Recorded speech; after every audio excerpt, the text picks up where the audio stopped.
Greetings and salutations, and welcome to the Frozen Council podcast, episode number 18, recording on November 12th, 2017.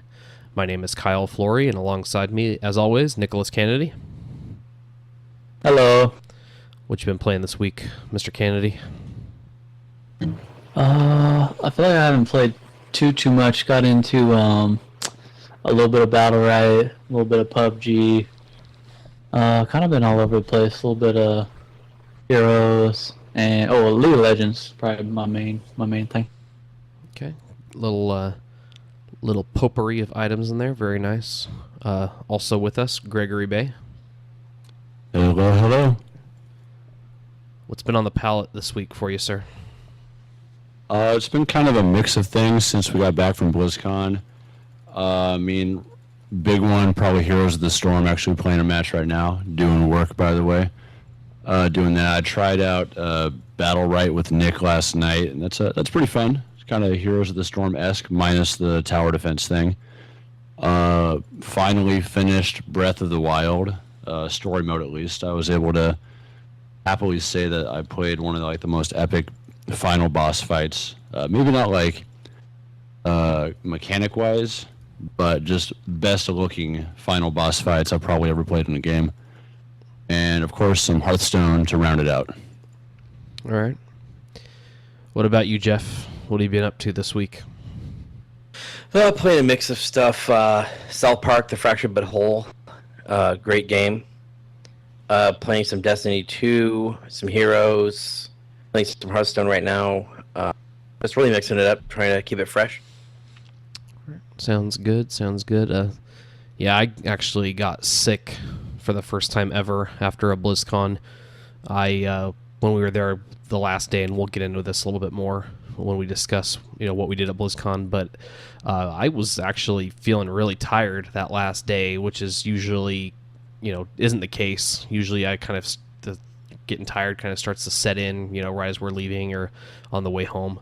But I was feeling tired most of the day, so I got sick, and then I ended up the next day, slept the whole day. We didn't record a show the day we got back, of course, and then, so yeah, I've been kind of, feeling quite a bit better now, but this week been playing Destiny 2 on PC. We did beat the Callus, or what was the name of it? Leviathan raid. That was pretty fun.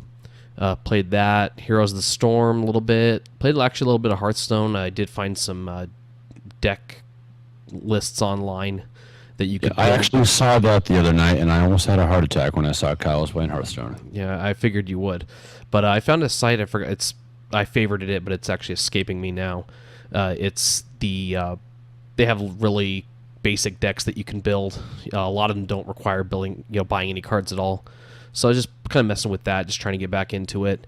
Also played Overwatch. The new competitive season started out. I placed in gold, which is pretty good. That's actually the best I've placed since the new system came out. I think the first time I placed silver, and then I placed bronze a couple times. So, gold might not be too fantastic in the scheme of things, but for my own personal placement history, it's pretty good. So that was pretty much it for me. Did play a little bit of Mario Odyssey before we left for BlizzCon. Need to jump back into that because that's an absolutely fantastic game. But yeah, that's pretty much it. So for today's show, we're mainly going to go over what happened at BlizzCon, because there wasn't really anything that came out news-wise, this past week in the wake of BlizzCon. So, but we'll get into that in a little bit, but to start, let's go ahead and we will do the Champion of the Week, and I actually don't have the audio queued up right now, so the Champion of the Week. Hopefully that'll be a suitable substitute. But our Champion of the Week for this week is just going to be the Overwatch community in general, because some really unfortunate news came out that Dennis Internet Hulk Hawelka passed away on November 8th, and he was only 30 years old. For those not aware, Dennis Hawelka played for the Overwatch teams IDD, QD, and Envious really early in Overwatch's history, like back in the beta, and they've been one of the most dominant teams since the game was available to the public to play. He ended up retiring from Overwatch, playing or competitive play. I guess he wasn't a player. He ended up becoming a coach for Team Liquid's Overwatch team, and then he he was going to transition to their League of Legends team, and then unfortunately he passed away. But actually yesterday, the Overwatch community held a charity tournament in honor of Hawelka. It's called the Hulktastic Cup, where a variety of teams played just to celebrate Hawelka's life.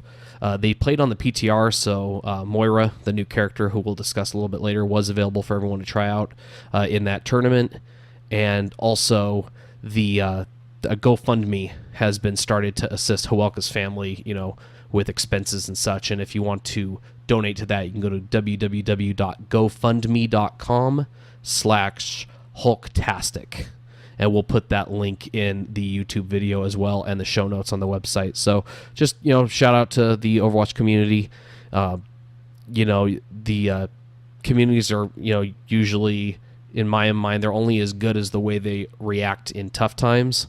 And for them to show this outpouring of love for Hawelka, in after he passed, it's really good, because this is, probably one of the most toxic gaming communities. I mean, let's just be realistic. The Blizzard team, keeps talking about how they're dealing with the toxicity, but it is good to see these patches of light come out every once in a while. So, anyone got anything to add?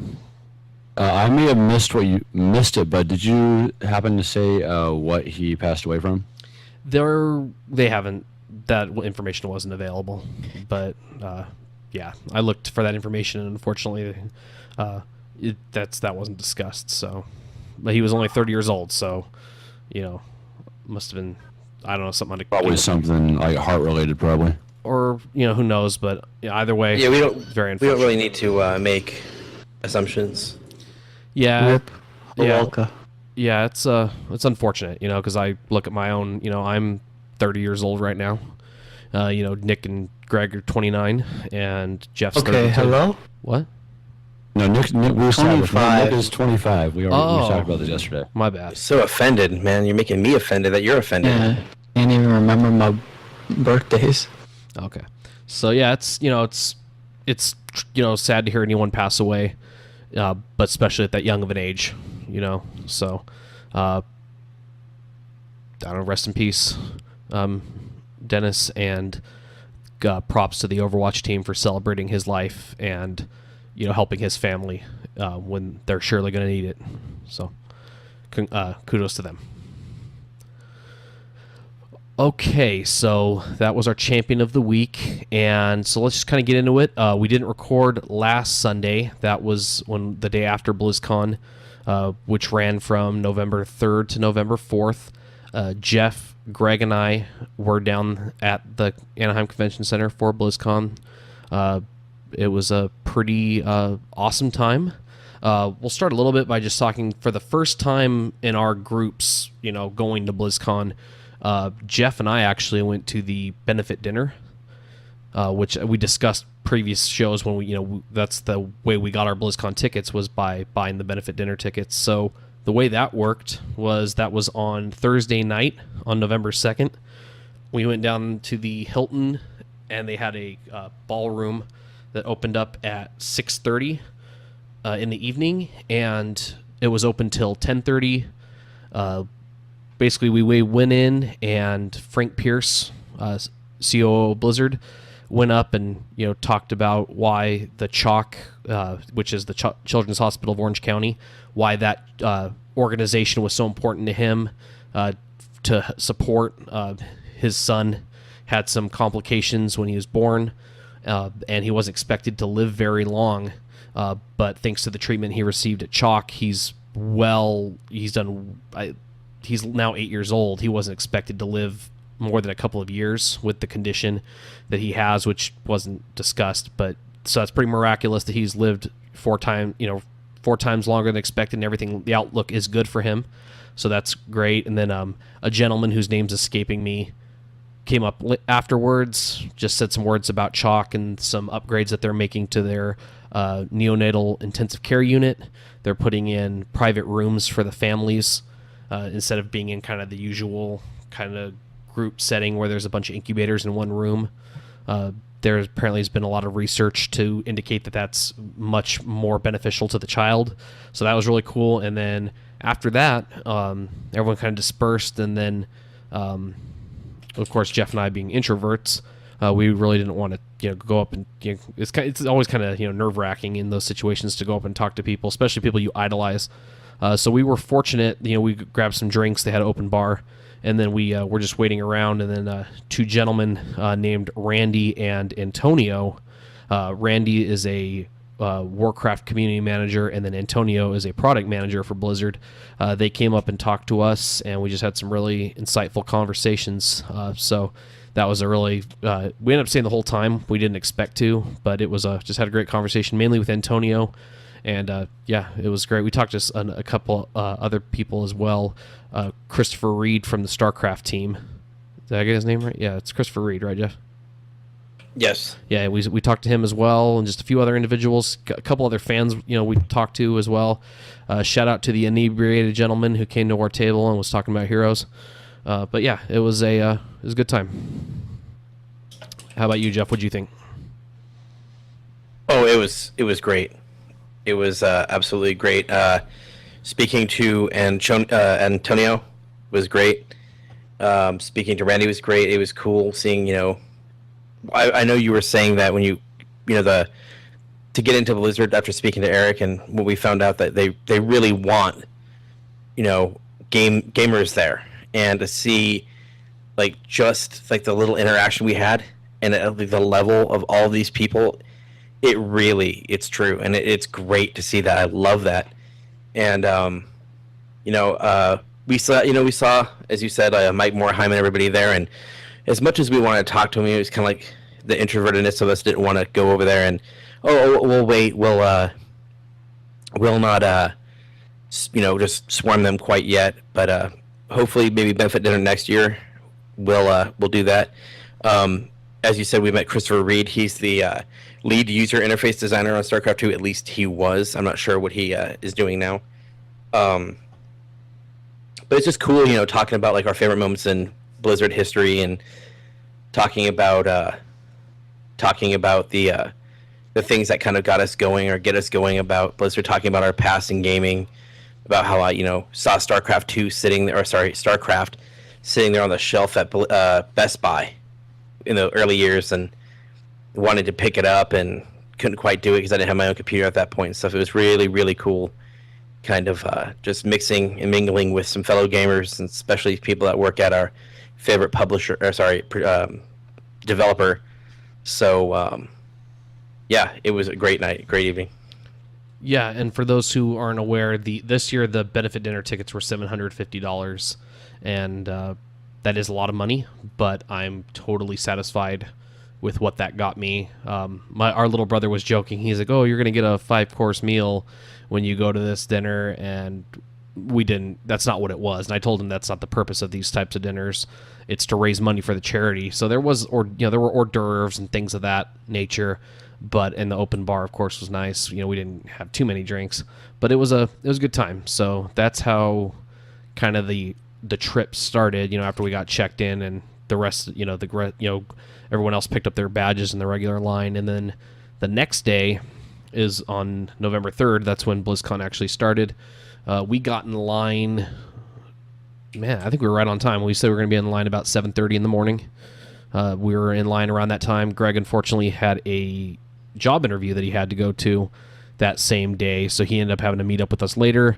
But the usual and I'll go into that story in a minute when we talk about our experience. Oh yeah, that was pretty epic.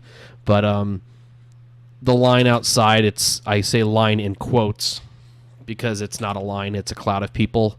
And then they said there were supposed to be heightened security measures this year. I didn't really see that much. There was a bag check, and that was pretty much it, but it happened outside before you even got in the doors.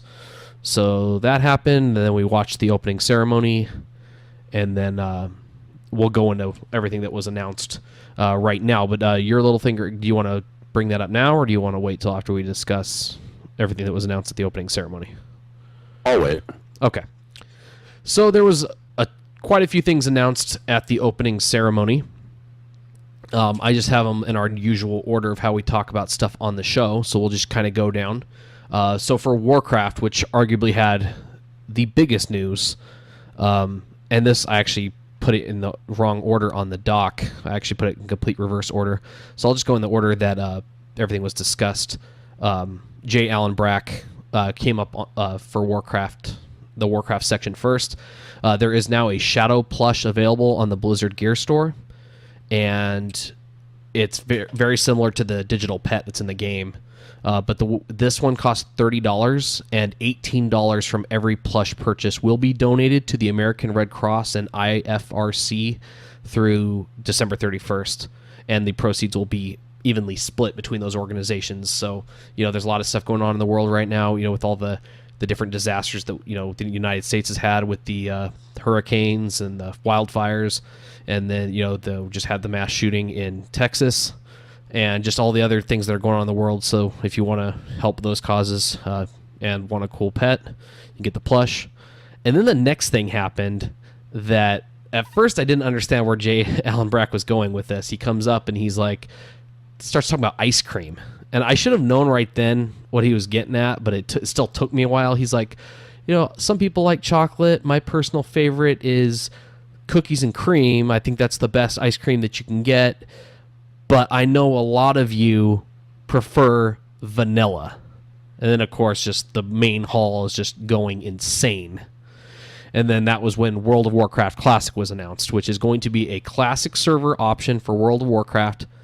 But beyond that, absolutely nothing was announced, which leads me to believe that this is probably a ways off. But who knows? So what do you guys think of this? And on that topic real fast, I don't because I know sometimes like service and reception inside the center can be a little taxing because everyone's on their phones and stuff. But like right when I saw that announced, I'm gonna go into this in a little bit. I was in a separate hall than Kyle and Jeff and the other guys were, so I was at the main Warcraft stage watching this. And right when they announced this, I shoot a text over to Kyle, and I'm gonna expletive. So expletive, and I just say called it ! Because if you guys remember from previous episodes, this was a kind of a hot topic thing. We were talking about how Kyle was preaching that there weren't going to be any classic servers, and I just had to take that moment to call him out on it. Oh yeah, and I'll admit that I didn't think this was something that they'd ever do, but obviously Blizzard has seen enough demand for it, at least in the meantime, to work on it. And I was actually reading that one of the reasons that they're doing it, I think it was PC Gamer, or I forgot where I read it initially, but apparently, though, they found some way with the current infrastructure to put the current game or the classic game on their modern hardware. Again, we don't know what this is going to entail. I mean, the assumption is that it's going to be just vanilla. That won't include BC or anything after that.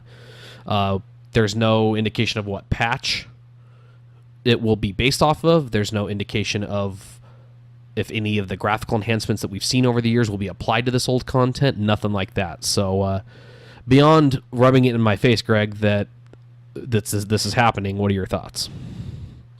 I'm kind of, I don't know. I mean, I'm kind of indifferent about it. I mean, I liked a lot of the vanilla stuff, but I don't know. We'll see how it plays out. And what you were saying, like you think about how it might be just vanilla. I have a feeling because, I don't know if you remember this from the convention, they were talking about how they're going to be rescaling like all the Burning Crusade zones and the Wrath of the Lich King zones.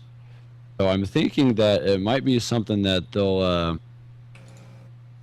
they might have something in the works to make it to where they're going to be able to have maybe separate servers for separate. Maybe, I don't know. It's like you said, at this point it's kind of up in the air because we don't really know it, so we'll have to just wait and see about it. Separate servers for what? I was thinking maybe like a separate server for each expansion. So like if they have like one that's just a vanilla server, then maybe they have one that's like just Burning Crusade and just Wrath of the Lich King, that kind of stuff. I don't see them doing that. I think that would be too much of a problem. I think it might be more difficult than you think to maintain like basically different build levels for each server. Because I mean, you got to figure the manpower that has to be dedicated to each individual server architecture, and you got to figure those are server, like they're going to have individual servers for all that. I just think they're going to have a just vanilla server. And my thought also would be, because graphical enhancements on it, I would be leaning towards that they would stay completely vanilla, that they're going to go with original graphics. Yeah, I can't wait to see how people realize how not good that game holds up. In certain ways, like obviously we talk about the overall art style holds up really well, but I think people forget how much the graphics have improved in the past decade for that game. But we'll have to see. Like I said, Blizzard hasn't announced anything about how this is going to pan out. But what do you think, Nick? You're the big WoW guy. What are your thoughts? I thought it was cool. I think it's just, I mean, I don't know. I mean, cool, like in the sense that, like, okay, it's available. Like, I'll probably go back and give it a try, but it's not. I don't know. I think you're gonna go and play it and not like realize how not good it was, or what. Not that it was horrible, but just how much WoW has improved and stuff. I think you'll see a lot of that, and people will probably like trickle off. Oh, and I want to point out too. I was telling Nick this yesterday. I think he had the inside scoop on this particular part of the announcement, because he called it pretty much about like how it's going to be a time travel thing. And right when I saw Chromie pop up and like in front of the dark portal and like do the like going back in time thing, I wanted to shoot out Nick a quick text like, "Yep, you got it." Yeah, I'm on the. I never played. When I first tried a little bit to get into WoW, it was back when BC was out, and I didn't really get into it a lot until Wrath. So that's kind of my history with getting into World of Warcraft. I never really played in this era that people are so attached to, so I don't have any. I'm not that excited for it personally. I do think that people are, like Nick said, they're going to go back and they're going to realize that there's conveniences in the game now that they're not going to have in an old version of World of Warcraft. We were just talking about like the flight paths. You want to go to a certain area on a continent right now, you just click where you want to go and you'll end up getting there. The flight paths in vanilla, you had to go point by point to get there, so you had to kind of, you couldn't just set the endpoint, alt tab out, go do something else, go make, dinner or whatever. You had to wait till you got to that, each point leading up to your destination. Things like that. Things like the talent rework. It just, I don't know. I think people clamor for that a little bit more, than necessary. I think the talent system's gotten better. I understand, people think like the Dungeon Finder kind of broke the community of the game, and maybe those things will be neat to do for a little while, like actually having to meet up at a summoning stone to run dungeons or raids or whatever. Yeah, I don't know. I think people will come back and check it out. I'm sure it'll be super popular right when it comes out, but I don't think people will stick with this. And Travis, our little brother, he was actually giving me crap. He's like, like kind of like Greg said, you swore up and down they're not going to do this, and there's no way. And I'll hold to that. I don't think they would. But now I'm saying, and I've said this before, I was like, people think they want this more than they actually want it. And I think it depends on the person's play style, personally. Well, I don't know. I don't know. I think the game's a lot better than it was, like even in Wrath of the Lich King days. I think Legion's the best content we've seen, and I can't speak from a PvP standpoint, but people seem to think PvP's in a really good spot right now. I don't know. We'll see. It's way too early to tell on how this is going to pan out, because there's not even a release date. They said, they're hiring a new team for this. It's not going to take away from current World of Warcraft content. So it sounds like we're not. My guess is we will not see this till, my guess personally, 2019. That's what I'm thinking, but which will put the game at 15 years old. So I don't know. Anything to add on WoW Classic? Yeah, I think basically this is a big thing that's actually a theme overall, and South Park touched on it. And it's this idea, this notion of nostalgia. And I think that's what's playing a big part. And I think what maybe this doesn't quite apply to the people who left during vanilla, but it's people have these memories of the early game and their experiences in it, and they're wanting to recapture that magic, that initial, first time they logged in and saw WoW for the first time. I remember what it was like. It was crazy, and it was really special. But those times are gone. Like once you've experienced it, it's kind of over. Like you're not going to get that same feeling again. And people are wanting to recapture that, and it's just unfortunate that people have these memories like, oh well, I want to go back when WoW was good. It's like, but WoW is still good, and maybe they've made some changes that people aren't. I know a lot of people do not like looking for a group. They think it somehow detracted from the raiding scene. Some people don't like how they've quote unquote made it Care Bear raiding. But I feel like there's options that people, they kind of basically they shifted it down a little bit. They made a lower entry level tier to raiding. And then if you're still into the hardcore stuff, that's what like mythic raiding and stuff's for. Like that's the hard crap. And that's the stuff you need like a hardcore, raiding guild for, and you need to be on the top of your game. But I just feel like it's people trying to capture that magic, people trying to get back to the nostalgia of the game, and it's not possible. So. And really quick, I just want to say you're prefacing all of this stuff with the same two words. That I'm just going to go back. It's like I feel or I think. Everyone's going to have a different opinion on it. So I mean, yeah, like that's why I put that. I always make sure that when I express my opinion, it's not fact. Yeah, but what I'm saying though is that you're saying these things, and obviously it's from your point of view. You just got to remember, there's some people in their opinion, while you think that it might be better, like in Legion or whatever, a lot of people might think, okay, it's better and it's better. Oh yeah, no. Yeah, of course, it goes without saying. Yeah, that goes without saying. And I think that's why it's not gonna, like Kyle said, he doesn't think it's gonna like catch on or last long. But I think as long as there's a big enough demand for it from people, it's gonna stay there. Right. Okay. And that's what I'm saying. I just don't think there's a big enough a group of people. That's again my opinion. I think people are going to go back and they're going to be like, damn, like especially if they don't do anything to the graphics, this game looks like crap compared to. I'm going to give you an example. I'm going to give you two examples, Greg. Okay. Did you ever watch Power Rangers as a kid? Yes, sir. Okay, it was really awesome, right? Oh, it still is awesome. I was going to say, no, you cannot tell me that you go back and you watch those episodes now as an adult and that crap is cheesy as hell. Okay, that's a fair point. I've tried doing that. It's right. Tough to do. So what happens is, and this is there's actually it's a philosophical thought. It's also in a movie called Rememory. Basically, it talks about memory and how no memory is pure because it's altered through the lens of your experiences from a certain point.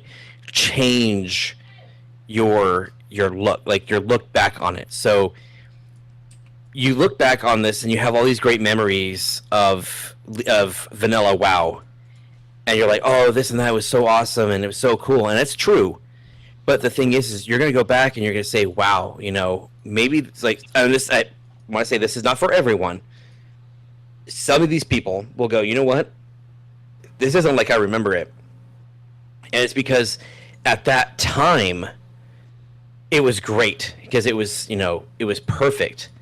And then you start to kind of like shift. You're like, oh, I like this a little bit better. I like that. But then you're going to see overall that maybe the experience is not as good as you remember. Like it's not as good in contrast now, because back then you didn't have Legion to compare it to.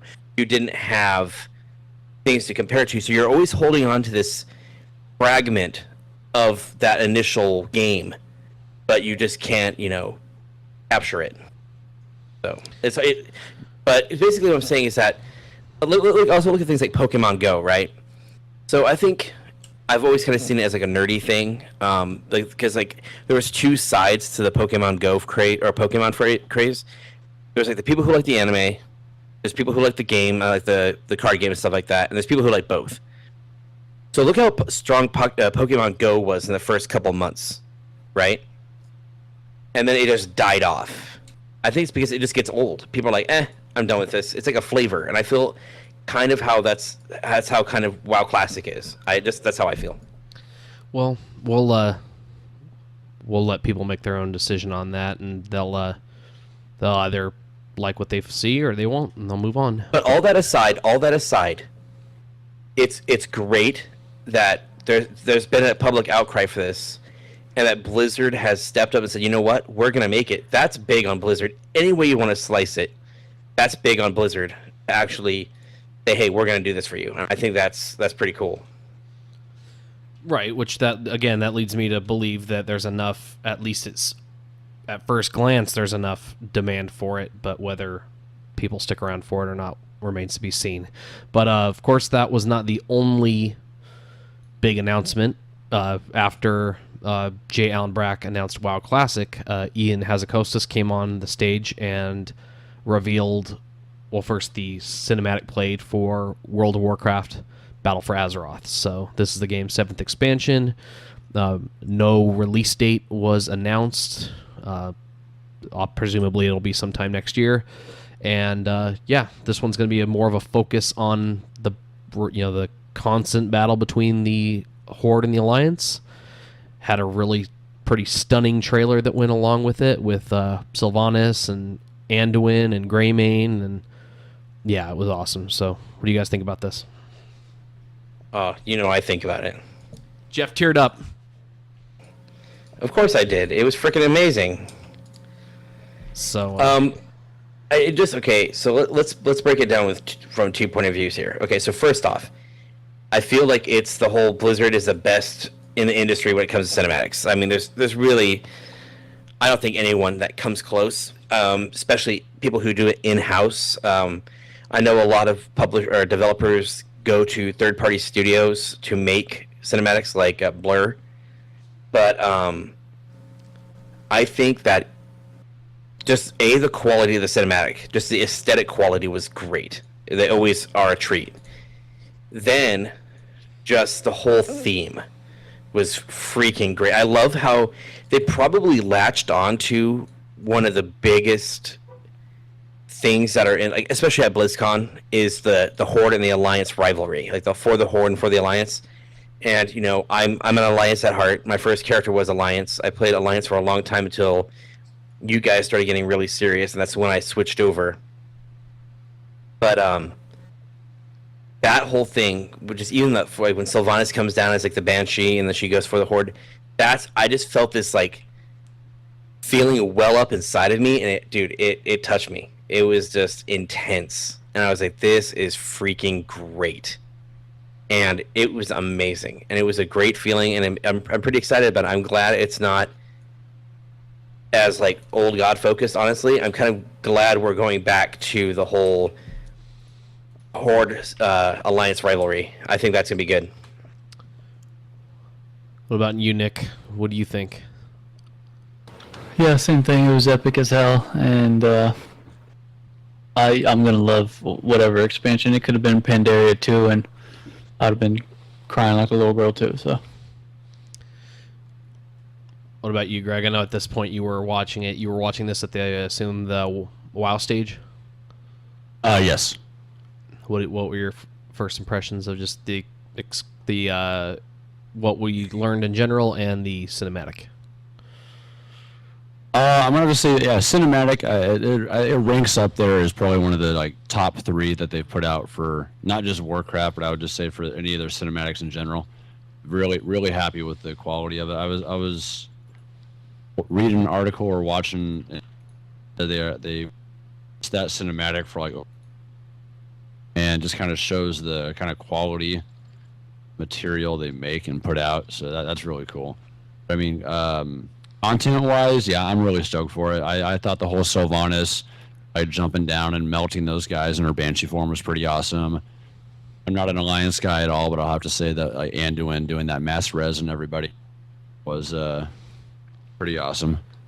And kind of to counter what Jeff said a little bit, I do think it's going to be maybe not initially going to be focused on old gods and stuff, but they did mention during one of the panels though that there is going to be the Queen Ashara as one of the raids for the. Oh, that's true. That's true. I did see that.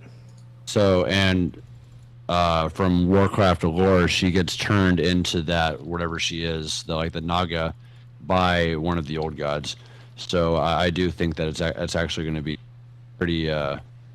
It's probably going to be one. I think it's going to be one of those things where it starts off kind of like Pandaria, like before any of the patches came out, like how you were working on like securing allies on the different different parts of the continent.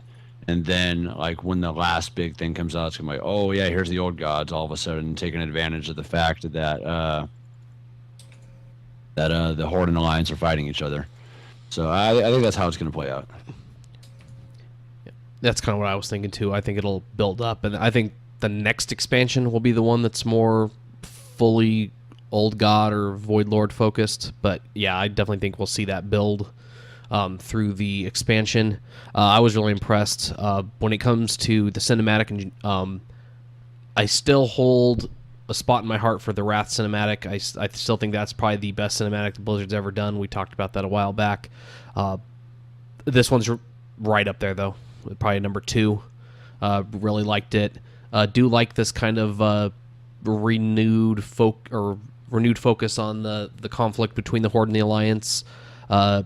It just brings back, like, I'm looking at the World of Warcraft site right now for Battle for Azeroth, and it's got this artwork. You see like an orc, staring down a human, and it just brings back that. It looks like that old world, the old Warcraft 1 orcs and humans box art, and it does just kind of bring back that kind of style. But I'm just going to kind of go through some of the features real quick for the expansion for those who are not aware. It's going to have an increased level cap to 120. There will be 2 new, like kind of smaller continents for the Alliance. It will be Kol Tiras. That will be the area, the new end game area for the Alliance. Well, you'll level through it, and then there will be end game content there. For the Horde, you'll be visiting Zandalar. So that'll be pretty cool. There's also going to be a new feature, these islands that you'll be able to explore, and they're actually going to be kind of like randomized. So every time you go to it, there will be new objectives and stuff that you have to do, loot opportunities, things like that. There will be new 20-player cooperative PvE content called Warfronts, and it's said to be inspired by the classic Warcraft RTS battles. There will no longer be artifact weapons. There will be just one kind of neck piece called the Heart of Azeroth, and a lot of the systems from the artifacts will be rolled into that. So we will be going back to actually getting our own weapons and stuff again. And then, of course, the usual stuff. There will be new dungeons and raids. There will be a 110 character boost that will be available, presumably whenever the game's available for pre-order. And then there will be some new social features for in-game communities and cross-realm social groups. So overall, looking pretty good. My personal guess is I think this will come out in like July or August, early summer, or I guess it'd be midsummer maybe at that point. But yeah, it's that's kind of what I'm thinking. But yeah, so that look, and one of the biggest things I actually almost forgot, there will be the new allied races.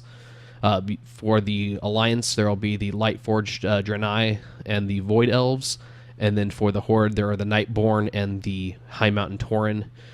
You will be able to level these up and get heritage armor if you level them up, or if you just want to simply do a race change, that'll be an option as well. So overall, looks pretty cool. But that was pretty much it for one more thing too. I forgot like how popular the trolls were, because like I remember when they announced that Zandalar was going to be like the new zone for Horde. I mean, everyone was going crazy about that. I was kind of surprised by that one, and I guess like lore wise, Zandalar has been like a big thing in the game for a while, but like I didn't realize just how much people loved the troll race.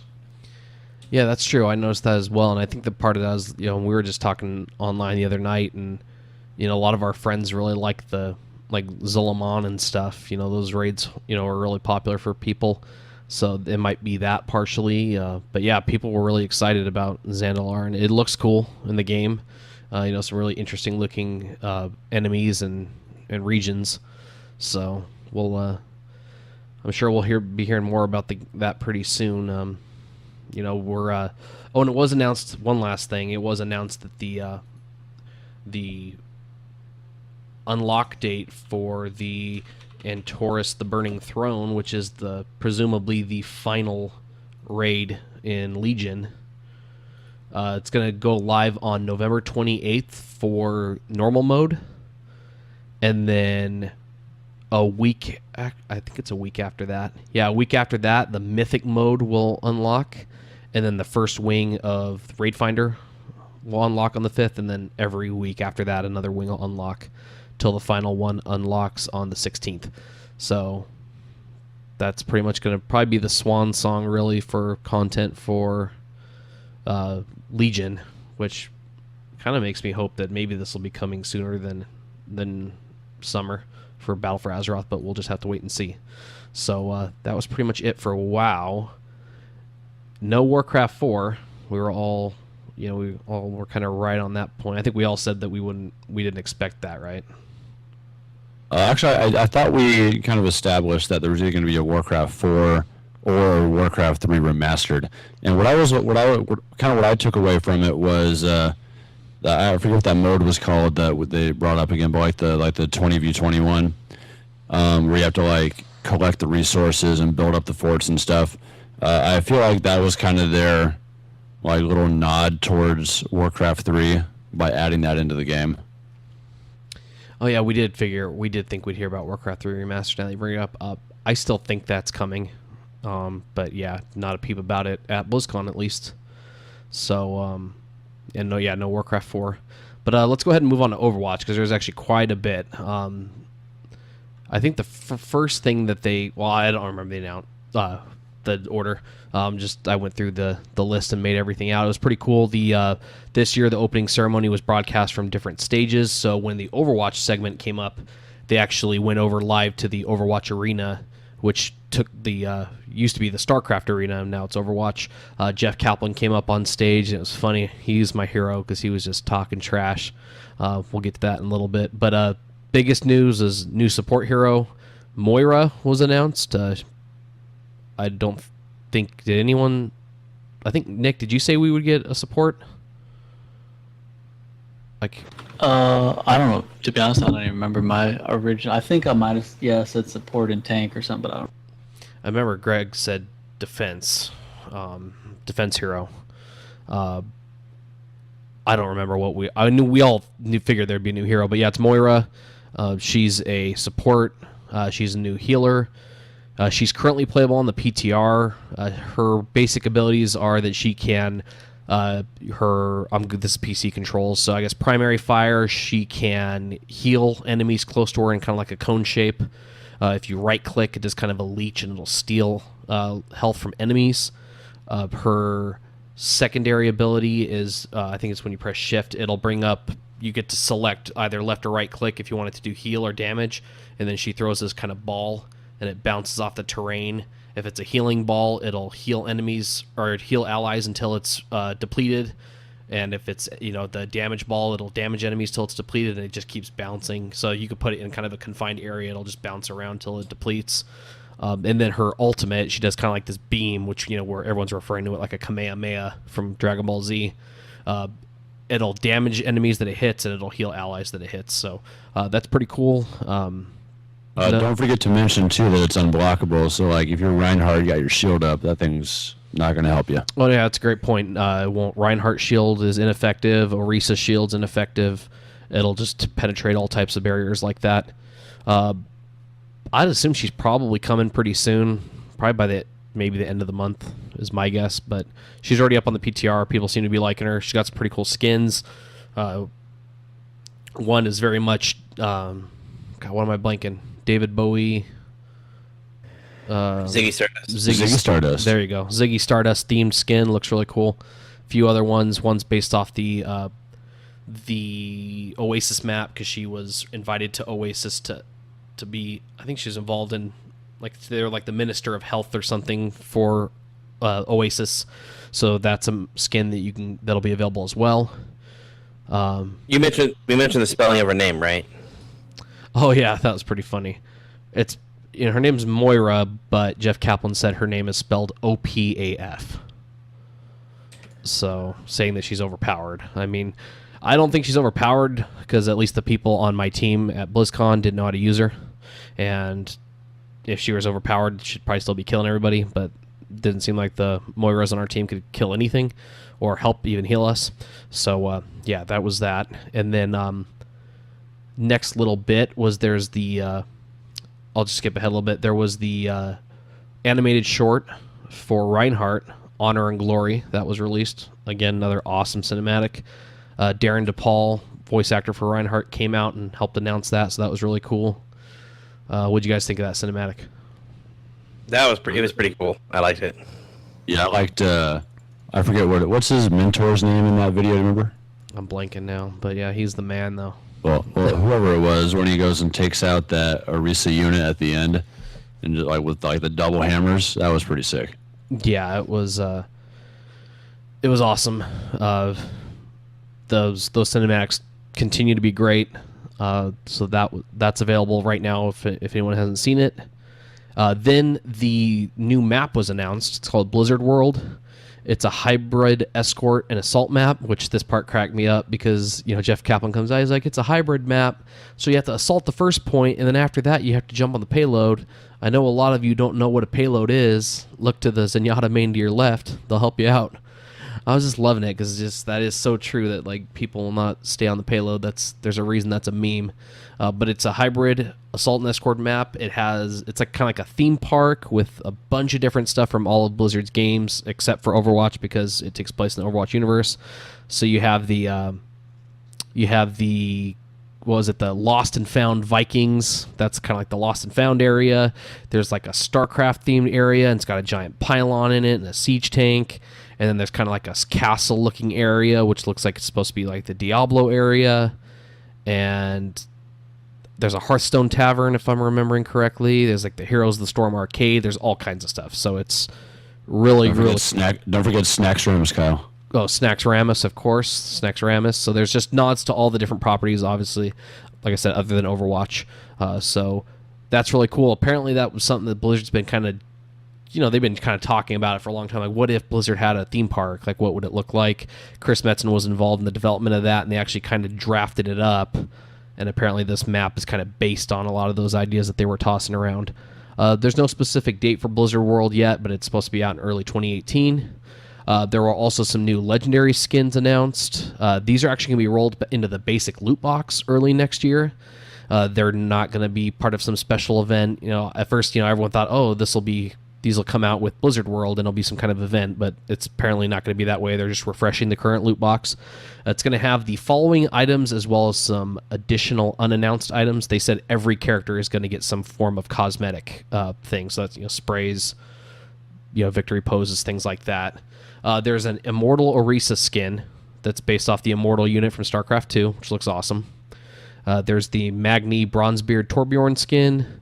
There's a Widowmaker skin that makes her look like Nova, so it's just the exact opposite of what Heroes has. There's the Barbarian Zarya skin from Diablo, the Butcher Roadhog skin based off Diablo. There's the Crusader Reinhardt skin, which is based off the armor he's wearing in the Honor and Glory cinematic. And then, which I think was this, everyone's going to kind of agree, the weaker link is the Eco Point May skin, which is her outfit, her kind of expedition clothing that she was wearing at the end of the cinematic, the short for May. So any one of these in particular that you guys are looking forward to? I think they all look pretty cool to me. I mean, I don't know. I think the Magni's pretty badass, and the what's it called? Butcher are my top. I think the War Chief Blackhand one's probably the coolest looking one. Oh, how did I forget that? Thank you for correcting me on that. Yeah, War Chief, or it was Blackhand Doomfist, right? Yes, sir. Okay, yeah, I totally forgot about that. I was going down a list, and that one forgot the Doomfist one as well, so that's why I forgot it. Kudos to wherever I got that list. I don't remember where I got it from. But yeah, there's also a Doomfist skin based off Blackhand from WoW. So that's really cool. What about you, Nick? I know you don't play Overwatch much, but are you looking forward to any of these? I can't wait till the game goes under. Oh yeah, with they were all cool. Let's say yeah, with its 35 million players, it's gonna tank. But personally, of course, I'm a Roadhog main, so I'm really excited about the Butcher skin, and then being a StarCraft fan, and I have been playing Orisa a little bit more recently. The Immortal Orisa skin looks really cool. So those are the. Would you say that you've been playing her more or recently? Oh, Greg's clever. I guess so. I guess I have been playing her more recently. Okay, that was. Thank you for humoring me. Terrible. Yeah. Okay. I had to make him at least feel a little appreciated by saying something. But okay, so that was that, and then Overwatch League, absolute massive amount of announcements that we just really don't have the time to go over all of them. So if anyone's interested in the Overwatch League, go to overwatchleague.com. Has all the info about all of the teams for the inaugural season. All of their team colors have been revealed for home and away games. There's a preseason schedule, and there's actually tickets available to go see preseason Overwatch League events in LA at the Blizzard Arena. We're considering going to one of those. Haven't really decided yet. And then it's got the full schedule for the actual regular season that starts early next year. So check that out. They also just kind of basic. They did some upgrades to the spectator system for Overwatch. They put in a more smart camera system, so it's easier to track the characters, especially characters like Tracer who move really fast, and it's kind of hard to see what she was doing in first person. They also did what they call the team coloring. That way, if a Zarya is using an ultimate, you know if it was what team it belonged to, because it's kind of hard to tell before. So just improvements to the spectator experience. They were used at the Overwatch World Cup event at BlizzCon and seemed to be really well received. So that's the big news for Overwatch. So let's go ahead and you guys have anything to add before we move on to StarCraft? Oh yeah, so real quick, I just want to say they should. It'd be cool if they had, with the Snacks Ramus thing. I'm sure they will, but it should be like have like Kel'Thuzad or somebody in there like dressed like him, like kind of like a costume, and then have it say your hunger will be the death of you. That would be pretty good. Hopefully we'll... I mean, I didn't remember how much they had for WoW in that. I mean, looked like the map was pretty much done, but I don't think they probably didn't show everything, so I am interested to see what additional little things are going to be shown. But yeah, the map itself was pretty fun. I thought it was laid out pretty well. I felt like there was like more areas to like sneak up on the other team on there too, because there was like the little like places to like drop off your baggage and stuff where you kind of like sneak around the backside. So I like that kind of play style a little more.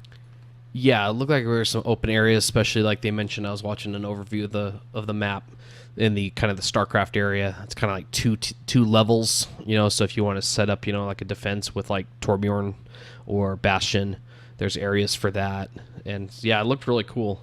Definitely looking forward to playing that more. Nick, other than you not being able to wait till the game's dead, anything to add for Overwatch? No, not really. The map looked cool, though. Okay. All right, so let's go ahead and move on to StarCraft, which we didn't expect there to be much of an, there was not, we didn't expect a whole lot, and really there wasn't, but the biggest news was that StarCraft 2 is going free to play, and that actually happens in just a couple days here on the 14th of November, so that's Tuesday. The way it's going to work is that when it comes to the campaigns, Wings of Liberty will be free for everybody. If you already owned Wings of Liberty prior to October 31st, you'll get Heart of the Swarm for free. However, you must log into the game and claim it, and you have from November 8th to December 8th to do that. So that's really cool. When it comes to multiplayer, the ranked multiplayer ladder is going to be completely available for free to play for everyone. The only caveat is they have to do 10 they have to get 10 wins this is exactly what it said. It said the ranked multiplayer ladder will become available for free-to-play users once they earn 10 first wins of the day in unranked or versus AI play. So I'm assuming they're doing that because they want people to have some idea of how to play the game before they jump into competitive. And then this is the thing where actually we're going to get into mine and Greg's prediction here in a little bit, and Greg ended up being right. I'll just throw it out right off the bat. Current and upcoming co-op commanders are available for free to play up to level 5. Raynor, Kerrigan, and Artanis are completely free to play. And then also there's a new bundle that will be available that will include Heart of the Swarm, Legacy of the Void, and Nova Covert Ops for $40 if people decide that they want the rest of the content. But the biggest kind of new content announcement was that there is a new co-op commander, and it is Mira Han and Matt Horner. You're gonna play them both at the same time. So Greg was right. He did predict that Mira Han would be a new co-op commander. I thought she'd be involved in new content like Nova Covert Ops. I did, admit later that Greg's prediction was more sound, but I stuck by mine, and I was wrong. So that's pretty cool. I've never touched co-op. Jeff and I mentioned that we're going to want to try to look into it, at some point, just see what it's all about. But yeah, so that was the new content, really, for StarCraft. We discussed over the past few weeks that there's going to be some multiplayer system changes coming to the units in the game. Those are still coming, and Blizzard announced a second war chest will be coming. And, of course, the war chest, that was the DLC that you bought, and you unlocked things as you progressed, and it gave some of the proceeds from the purchase went to funding StarCraft esports events. So obviously there was enough good reception to that they're doing another one, but that's pretty much it. You guys have anything on StarCraft that was interesting? More just a quick question. I'm not fully up to speed on my StarCraft lore. Mira Han, I'm not really sure who she is. I know Horner, isn't he for lack of a better word, the first mate of Raynor's ship, his battlecruiser? Well, yeah, he's the captain of the ship, and he's second in command to Jim Raynor. Mira Han is a bounty hunter who, I don't know if I missed it. Maybe they brought this up in the game, and I'm just blanking, or they're going to explain it. But somehow, through some weird thing that happened, Matt Horner and Mira Han are married. And as I'm saying it, it sounds like this got discussed in the campaign. But it's been so long since I played Wings of Liberty and Heart of the Swarm, and then even Legacy of the Void was 2 years ago. So it's been a while since I actually played through that. So yeah, she's a bounty hunter, and then Matt Horner, like you mentioned, commands the Hyperion, and he's second in command to Jim Raynor. All right, good to know. Jeff, Nick, anything? Nick, I know you've never been huge on the StarCraft, but yeah, I think that's all that needs to be said. Okay. Yeah, I mean, we knew it was gonna be quiet. I didn't get my prayer for a StarCraft 3. Someday, hopefully. But yeah, pretty quiet on the StarCraft front, and let's go ahead and move on to Diablo. And like I guessed, Diablo 4 was announced. Yes. No. I'm just kidding. Unfortunately, I was listening. I don't remember Diablo being announced at all, or not announced, mentioned at all during the opening ceremony. Not one time. Yeah, that was kind of brutal. Yeah, so like we expected, and Blizzard did a good job of kind of setting the tone. No new announcements. The only thing that was even at BlizzCon for Diablo was apparently there was a challenge rift that you could play at the Diablo area that's only available at BlizzCon. It wasn't going to be playable in any other form. I haven't read up on it to really see what it entailed, but to be quite honest, I wasn't going to wait in line just to play a challenge rift. I didn't get in line to play StarCraft either, especially because there was no new content for that. So, yeah, no new Diablo content whatsoever in terms of announcements. Well, actually, Kyle, you could have tested out the Mira Han and Horn thing. Oh, was that available, the Horner and Mira Han co-op thing? It sure was. Okay, well, I've never played co-op. If I decide to do that, I'll wait and play it in the comfort of my own home. But yeah, so we'll have to see. Maybe next year will be the Diablo announcement that everyone's been waiting for. It's hard to tell. Blizzard said they're working on the future of the franchise, but we need to be patient. So, yeah, so that was pretty much that. And then let's move on to Heroes. There's actually quite a bit. I think we all were under the impression that they'd announced 2 heroes. I remember I guessed that it would be a StarCraft hero and a World of Warcraft hero. I was half right. I don't remember what everyone else I think I said a Warcraft hero. I think I predicted an Overwatch hero just because that's what they've been doing lately. Yeah, I think you did mention that. Yeah. So we were all kind of right, in one way or the other. We got 2 heroes. We have Hanzo from Overwatch. He's going to be a ranged assassin. And then we have Alexstrasza.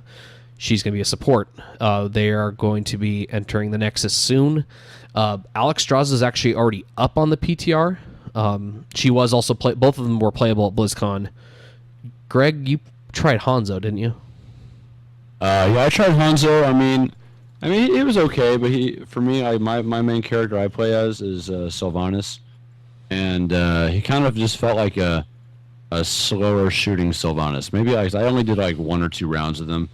I mean, I didn't really probably get the full experience, but just from my first initial glance, that's kind of what it felt like. Yeah, and I was looking at his kit, and the Heroes team is continuing to do a very good job of translating these characters' Overwatch kits over to Heroes and making their, very similar gameplay styles. Didn't play, so you played Hanzo. I think Garrett played Alexstrasza at BlizzCon, and then I downloaded the PTR and tried her.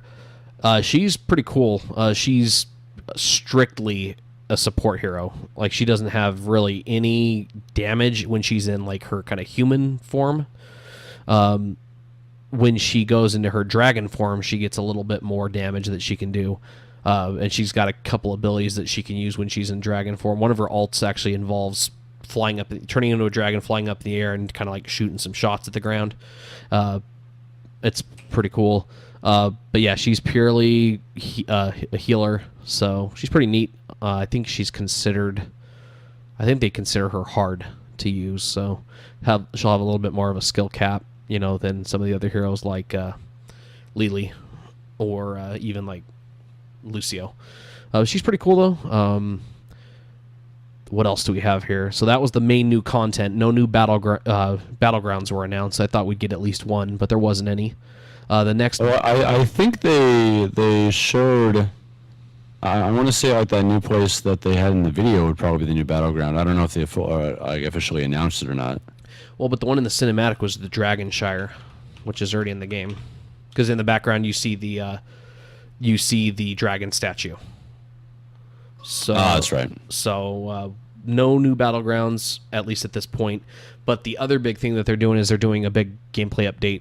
They're calling it the 2018 gameplay update, but for everything I'm reading, indicates that this is going to actually take place when the new competitive season starts, which is in December, and apparently that's when the new event is going to roll out for Hanzo and Alexstrasza. So that's when this is supposed to happen. But the big things for the 2018 gameplay update, the in-game field of view is going to be increased, so the camera is going to be zoomed out a little bit to help improve teamfight clarity and overall visibility. That's a pretty nice change, I think, because sometimes they mentioned that they gotten feedback that the camera can be a little claustrophobic, and I kind of agree with that. Sometimes you'll be getting shot from someone off this, I'll be zoomed out as far as I can go, and I'll be getting shot from somewhere, and if I could have just been zoomed out a little bit more, I would have been able to see them. So that'll be a nice change. This will be a very welcome one, and I know, Greg, you have an affinity for Nova. Stealth heroes will be easier to spot. So I don't know if you guys saw how this is going to work, but right now you can, just looks kind of like a little like heat wave kind of mirage kind of effect when you see the stealth heroes in the environment now, but they're actually going to kind of get like a little bit of like a transparent white outline around them, so you'll be able to see them easier. So that's nice. That way when Valera is coming up to gank you, you'll be able to see her. Other changes that are coming, they're making changes to the early game. Towers will no longer have ammo, and they're also going to remove the standalone towers. Right there by the fort, there's that one tower behind it. They're taking that out. They're adding true sight to forts, so stealth enemies will be spotted. Regen globes will be able to be collected by either side after a brief period. So basically, it'll come out. It'll be strictly for your team, and then after a little bit of time, it's going to go neutral, and then either team will be able to pick it up. They're standardizing the first objective timers between maps to either a minute 30 or 3 minutes, both with a 30-second warning depending on the battleground. They're going to do some mercenary updates, like stuff for like the siege camps and stuff. You can go to the website to read all about it. They are adding voice chat to the game client, just like Overwatch. It's going to actually be the same technology. And then they're changing matchmaking to be performance-based, and you'll have an MMR as opposed to the current system, which is based off your win-loss record. So pretty substantial stuff for Heroes. I've been playing a lot, quite a bit more Heroes recently. Dig it. Just was playing some. We've all mentioned we've been playing it. What do you guys think about all this? I think it's pretty awesome. I'm excited. Yeah, the change. Oh, you go first. I was just gonna say the changes competitively sound good, like the MMR and stuff. That's cool. Yeah, so it's cool too. I like the whole towers losing the ammo thing too, because I sometimes I play Sylvanas, and my big thing is like taking down those siege towers, and just like sometimes like I feel like it's a waste of ammo if I'm just sitting there shooting a tower that's run out of ammo. Yeah, so it's that's a good change that they're making. I'm personally excited about the like I mentioned, the field of view increase is going to be nice. Stealth heroes. Some people are upset about that. They think that's going to make them useless. I don't think that's necessarily true. Yeah, they seem too powerful. Like people like Nova and even like Samuro a little bit. Really hard, when you can't see the real one. So I think. I was going to add on that with the stealth thing. It's interesting because I think it'll probably be pretty helpful to have the white outline, because they are even more difficult to see in this game. Because in League, it's very like you ward everything, so you constantly have your jungle and your side pass warded, so it's a little harder to be snuck up on. But stealth champions are like 100% stealth when they are. So in a game where you can't really like ward or anything, I think they're like a little bit extra OP. Yeah, it seems like it's a good change. And then like you mentioned, it'll be good that it's based off matchmaking will be based off MMR instead of win-loss record, because there can be times where you really perform well in a game but you lose. It'll be good that you'll still be rewarded for playing well, even if the game didn't ultimately end up going in your favor. So that was pretty much it for Heroes. Just glad to see that game still got a really good, people were really excited about Heroes at BlizzCon. Yeah, while we're on the subject of Heroes, just really quick, I want to just bring up, I was talking to Nick about this again yesterday, that the finals, what was it, MVP Black versus whoever they stomped on. We Fnatic, and it wasn't a complete stomp fest. Okay, but I'm just saying though, like that combo with Stitches and Medivh just pulling them behind the gate, like it started the match. Yeah, they were calling it the abduction combo. That was pretty good. Yeah, that was actually really fun. We did watch that. I did forget to mention that. We did watch the Heroes of the Storm finals. It was Fnatic from Sweden versus MVP Black from Korea.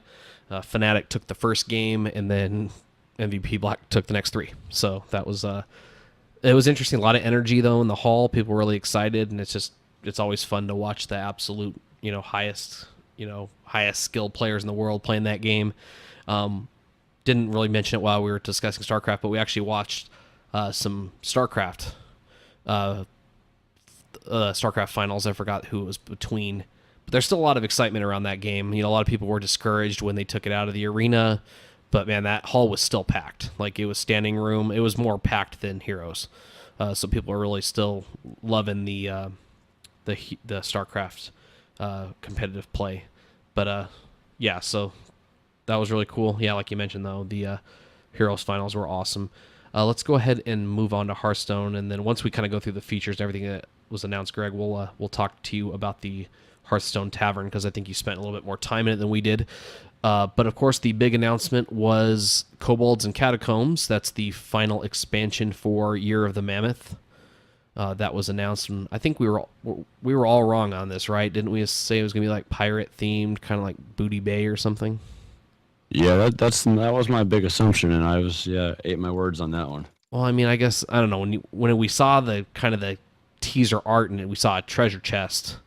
I guess that's what everyone thinks of, but it's going to be more of a dungeon expansion. The actual one of the big features, and I think this is really cool. And well, I'm gonna have you chime in on all these, Greg, because you probably know more about it than all of us put together. So the first feature is the dungeon runs. That's a free, repeatable single-player experience where everything you need to play is provided. So it's going to be, it doesn't sound like you'll use your own card collection. It sounds like you'll be using a preset card list. And then it says that the Candle King card back is awarded if a player completes a full dungeon run with each class. So did you learn any more about this beyond that, Greg? Oh yeah, so I went down to the Hearthstone arena area, and I actually tested out the new I guess the new expansion. They had they only had like where you could test out a little bit of it. Unfortunately, not the entire thing, but it was pretty fun though. So yeah, you start off, and it's just a new area under like the single player mode when you start up the menu for Hearthstone. And what it does is, I think there's like, I want to say 9 bosses total that you have to fight against. And each time you beat one, the next one, it just kind of increases in difficulty.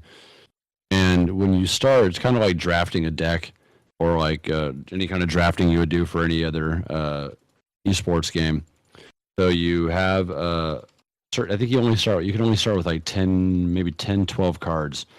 So you get a certain amount of cards. Like, have any of you guys done Arena for Hearthstone? I haven't done it personally, but I've watched people do it. Okay, so like when you do Arena, the way you draft your deck is like it brings up 3 cards for you to choose from, and then you select that card, then it'll give you like another 3 to choose from until you have your deck filled. And pretty much it's like that, but when you first start off this thing, you only can choose from like I say, I think you only get like 10. I think it's either like 10 or 15 cards max. You get like a really low number. So you do that, and then once you beat a boss, you get a few things. You get like a special loot card that's not one that you generally have. So like, it's probably it looks like it would be one from the new expansion, and then that's kind of like your treasure that you get for beating the boss. And then after you do that, it gives you the option to pick through 3 separate, kind of like, I guess like loot tables is what I would call it, is based on your play style. So for me, I played as a priest, and there was like, okay, here's 3 cards for this one. Like if you want to have a deck that's based on healing, here's 3 if you want to have a deck that's based on doing like spell damage, and then so on, just kind of like that. And so every time you beat a boss, you get their special treasure, which is a card from the new expansion, and you'd also get 3 more cards to add to your deck that were from the current level. And that's kind of how you would build up your deck as you progress through the dungeon. Like I said, I think it let me do like the first, I want to say like maybe 5 of the 9. And it was fun. I mean, it was cool not having to like stress about playing like super OP against like super OP other players and just like cheap decks. It's kind of a fun single player experience. That's kind of what Ben Brode built it at. All right. To be like a stress free kind of thing to do. Yeah, it seemed pretty cool. I do like the idea that it's kind of self-contained. Like I like roguelikes.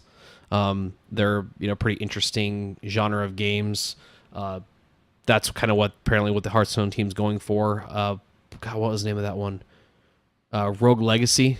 That's a really awesome roguelike. It's you kind of start out when you start the game, you start at level 1 and you keep going until you die, and then you start over. So it's kind of like that same kind of style. Seems really cool. And then the next thing was there will be legendary weapon cards for all 9 classes. I know they showed the Dragon Soul. That's going to be for everyone, right? That's not for a specific class, right? Yeah, I think, and like I said, I didn't get a chance to like watch too much of the stuff they announced for it, but I think it kind of works like I think everyone kind of starts off as the Dragon Soul as their legendary, and then based on your class, it kind of expands from there. Oh, okay. Because yeah, it says I was getting a lot of these features from the site, and it does say legendary weapon cards for all 9 classes. I couldn't figure anything else out about that. There's a new keyword for this expansion. It's recruit, and any card that has recruit, whenever that's played, it summons a random minion from your deck. So that seems like that could be pretty powerful.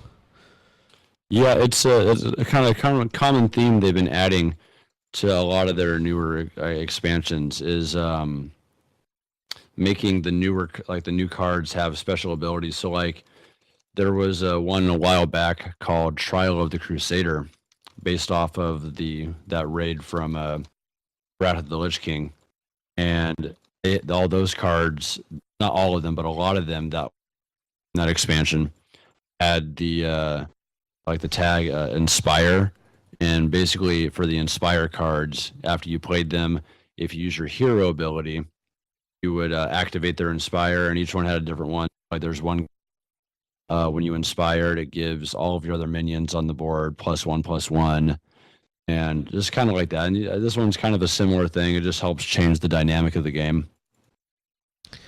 Okay, so yeah, that looked pretty cool. I was just reading all this on the Hearthstone site.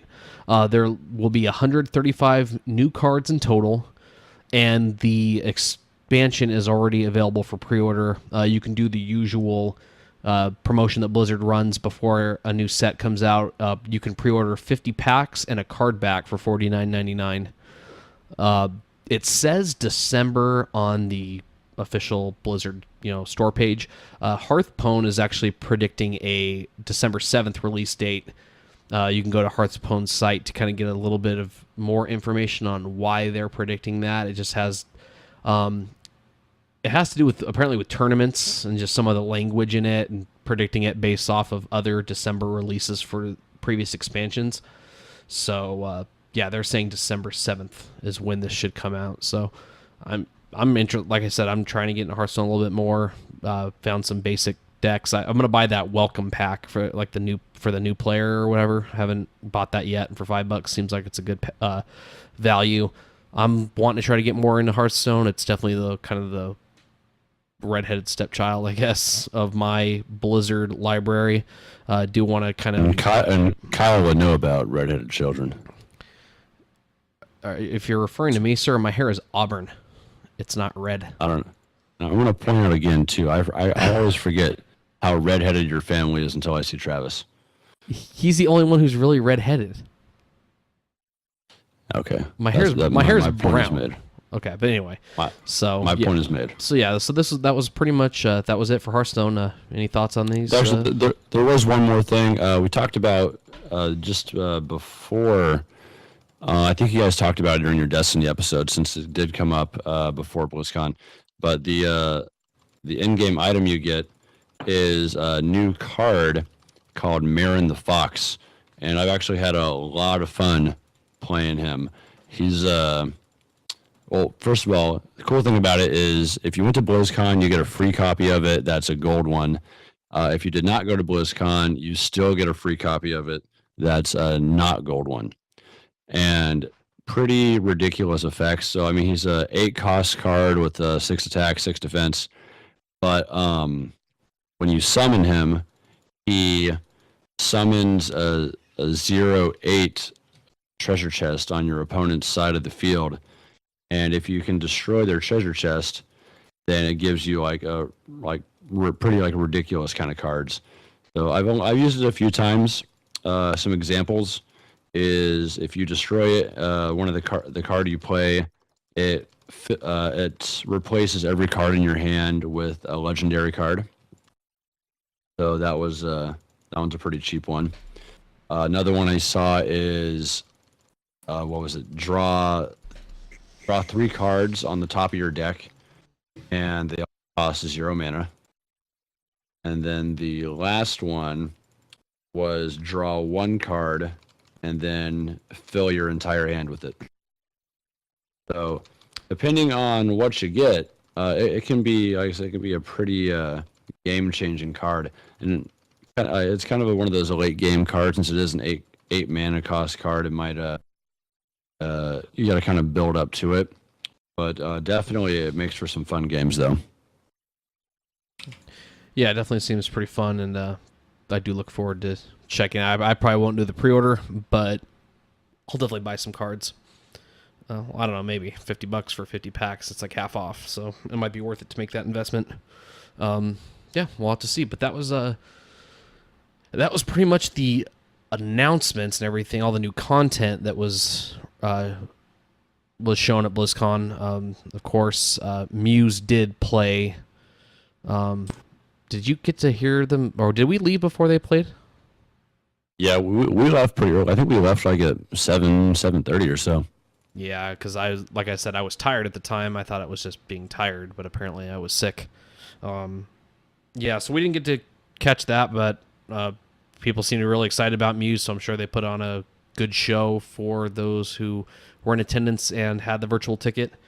Yeah, it was overall, I was saying, I think this is probably the best BlizzCon that I've gone to overall. Just a good, amount of content shown off for all the different games. It was pretty amazing that even with the expanded convention center, Blizzard was still able to fill that up, no problem. The new North Hall was pretty neat. Like Greg mentioned, the floor level was the Hearthstone Arena and Tavern. The top level was the Dark Moon Fair, which was consistently packed. We went out to dinner at Ruth's Chris Steakhouse on Friday night. It's right down there by the convention center. Anyone who's ever in attendance to BlizzCon or anything in that area should go eat there if you don't mind a big bill. It was really, really good. I do want a little shout out though. I gotta say, Blizzard, you're geniuses. You got people addicted to the pins, and now you got people addicted to these damn patches that people are. I was gonna say that was highlight of the show right there. Was day one hunting down those damn patches. And then seeing on eBay, seeing the little Ragnaros one going for like $70. Yeah, so for those that aren't aware, and we talked about this a little bit when we discussed the goodie bag, you got the backpack, which had a special, the front of it was like Velcro material. And you got a starter pack with these, I think they call them badges. And it came with 6 of them, one for each game the Blizzard's currently running. And then you could get booster packs that had additional. So you'd get, for $4, you could buy a blind badge booster pack, which had 3 of them in it. And there's like a bunch of them to collect. And then on top of that, which I don't even know why I didn't think they'd have this, but of course they had it. You could get badges from doing various things at BlizzCon. So like if you go, one of the funnier ones was if you waited in line at the HP Omen booth and watched them playing Overwatch on their crazy, impressive rigs, you got like a Junkrat badge. It was like a Junkrat symbol. And then if you went to Corsair's booth, you got a Corsair one. And then if you went and played Heroes, you could get a Ragnaros one, but they were out of them when we went. And then, yeah, so they had all these, and then I remember... then they had those the clever ones where they had us do some promotion for them with that T-Mobile one. Take a picture in front of T-Mobile and post it on Twitter. Yeah, it was impressive. And Jeff meant, or who was it? I think, yeah, no, Greg mentioned the first day, like everyone in our party was wanting to hunt these damn things down. And I was kind of like, can we play some games? Like, that's why I came to BlizzCon. And everyone's like going and wanting to hunt down like everyone in our group. I mean, I got some of them. I wasn't as enthusiastic about it as everyone else, I'll admit. But man, everyone got addicted to those stinking badges. And I'm just like, I want to play Overwatch, or I want to go play Heroes. And so, yeah, so now Blizzard's got another thing on their hands to get people addicted to, and I'm sure they're going to return next year. and I wouldn't doubt they're going to probably keep making more to sell during the year, so they got another money machine on that, on their hands with that. So that was pretty impressive. But so yeah, had a great time at BlizzCon despite getting sick. But hopefully Nick can join us in person next year. It was a bummer not having him there with us. But what do you guys think, Jeff? How was BlizzCon for you? What was your it was final absolutely thoughts? great. Want to really just stress that it was absolutely great, and if you can make it, it's worth every penny, and just take it in, make an event out of it. It's definitely a lot of fun. How about you, Greg? Despite the having to go to the interview on Friday morning. Okay, yeah. So let me, now that we're kind of wrapping up the show a little bit, it sounds like, let me explain that story. So about a week before BlizzCon, I get an email from the school district that I work for saying, hey, we want to have you come in for an interview for this job I applied for maybe like 2 weeks prior. And I'm like, okay, that's cool. And I look at the email and it says, okay, interview is going to be Friday, November 2nd at like 9 in the morning. And I'm like, you got to be kidding me. Because I'm thinking to myself, I'm like, okay, you know what? It's early enough. I can make it to the opening ceremony if the interview goes quickly and I like race down there. So do this Thursday. We go to Anaheim. I get my badge, hang out for a little while, go have dinner, whatever we did. I think me, Jake, and Andy and Billy just kind of walked around the Hilton. I think on the same floor you guys were at when you were doing your benefit dinner, like right across the hall. They had a big like conference room with a lot of like fan art and stuff that was like plastered over the wall. So we kind of checked that out a little bit. Then 8 or 9 o'clock rolls around. I go home. I drive back to San Diego and get out to my interview, race down to Anaheim. I'd say, so opening ceremony started at 11. I got there probably 10:35 or so. So parked my car, gave myself a little bit of walking over, got some time. And here's where the first little like scare comes from. I get a text from, I think it was Kyle and Andy actually, both saying like, hey, just so you know, people are saying that they're not letting anyone into the main hall anymore because they're saying that's capacity. And at this point, I've already asked them to save me a seat. So I have a seat saved over there. So I get up to the main hall and they like, seriously, like I'm not joking, like 50 security guards, like shoulder to shoulder, like blocking people from walking past this little barricade into the main hall. I find the guys in charge. I'm like, hey, I need to get in there. Opening ceremony is about to start. I just drove from San Diego and I got a friend holding me a spot. And he's like, oh no, we can't do it. We're at capacity. And I'm like, well, he's literally right there, 100 feet away from me. I can see him with an open chair next to him. Can I go in there? He's like, oh, no, we can't do it. And I'm like, you got to be kidding me. So about after, like, I think I was trying to, like, get him to let me in there for, like, 15 minutes. I was like, you know what? This is stupid. I'm just going to go over to, this is after, to give you guys an idea, they were letting, if you were seated in the main hall, and you had a friend that was like stuck out there and you were saving them a seat, they were letting people that had a seat walk over and kind of like vouch for them to let them back in. So I call Andy, our friend. I'm like, hey, Andy, come help me in here. And that way I can go sit down. So he walks over. So as he's walking over, the guy that's in charge decides that he doesn't want to help anymore and like walks away. So I'm like sitting there trying to talk to people that don't really have any influence at all. So and I just like, Andy, walk back. So I go sit down at the Warcraft stage and watch the opening ceremony from there. So that's how my BlizzCon started. So it wasn't the best of starts to the weekend, but I think overall, though, things got better throughout. Like you guys said, first day we did that badge collecting. And I mean, that was fun. We found some good ones. I'm kind of bummed we didn't get that Ragnaros one, but funny thing is, all the ones we collected, I think I ended up taking all of them off and just keeping the standard ones plus that Hearthstone one that Travis gave me. That's like the card back. And yeah, I mean, highlights for me though, definitely, I'm going to have to say I got to meet Kriparian, who is a pro Hearthstone player. He's actually in the Hearthstone finals. Unfortunately, I don't think him and his team won, but I got to meet him in a meet and greet. Got him to sign that poster that I got from the Ice Cream Citadel when they were down here at the San Diego Comic-Con.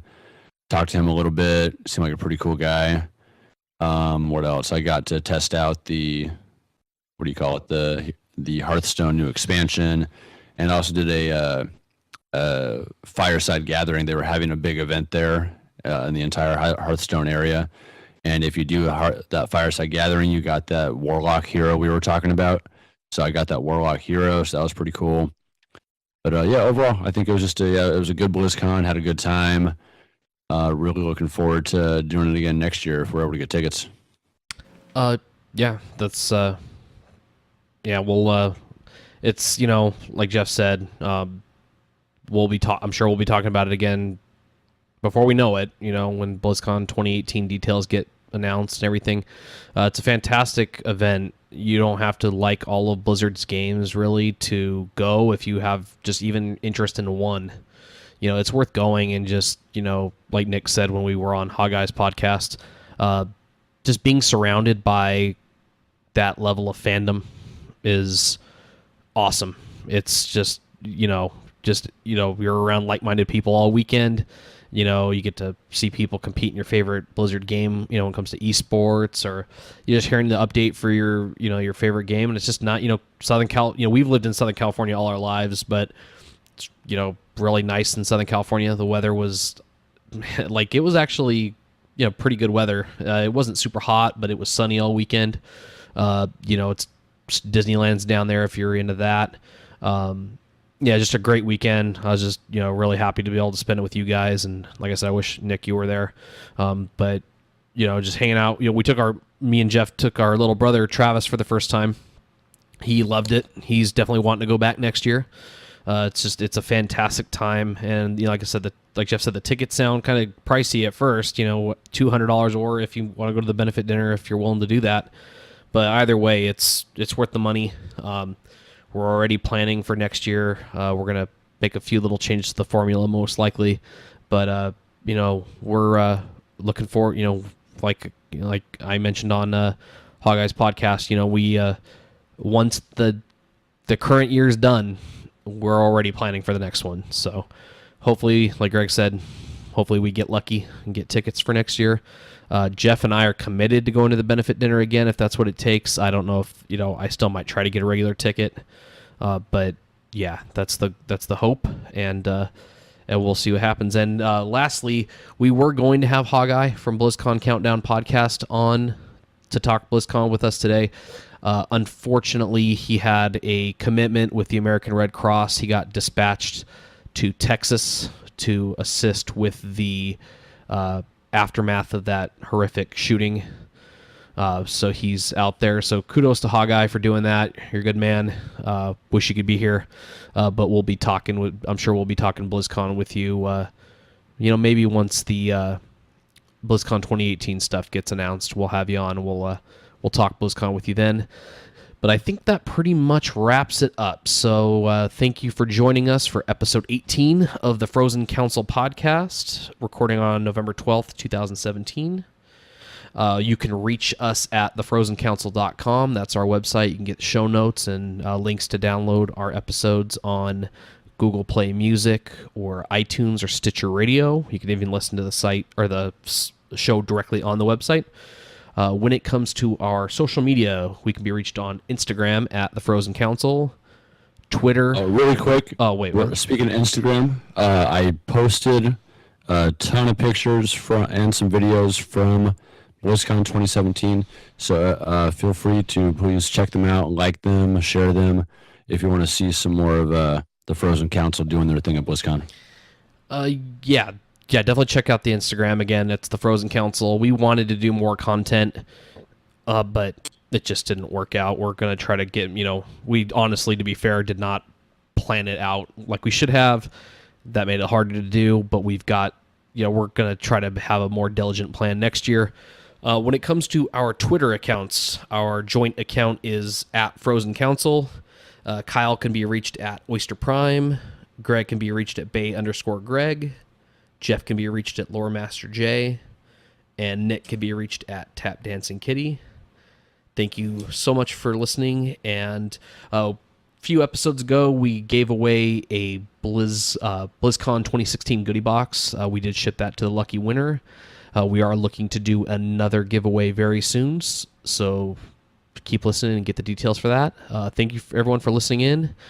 Please take care, and we'll talk to you again next week.